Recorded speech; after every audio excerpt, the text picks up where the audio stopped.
Les attaques sont quasi quotidiennes. C'est la pire vague de violence depuis 5 ans. Près de 3000 personnes ont déjà été tuées cette année.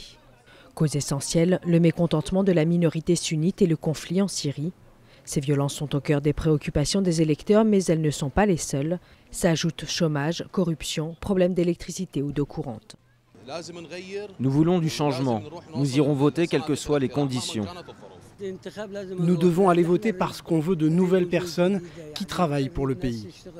Nous voulons un Premier ministre avec une main de fer. Nous voulons un gouvernement fort, une armée forte. Nous voulons une police forte. Nous ne voulons pas d'un milicien ou d'un hors-la-loi. On veut que tout soit sous le contrôle du Premier ministre.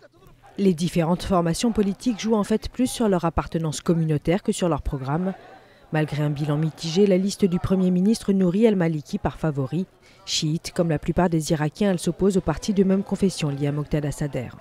Parallèlement, plusieurs coalitions se disputent le vote des sunnites dans le nord et l'ouest où ils sont majoritaires. Aucune liste ne devrait remporter la majorité des 328 sièges de l'Assemblée.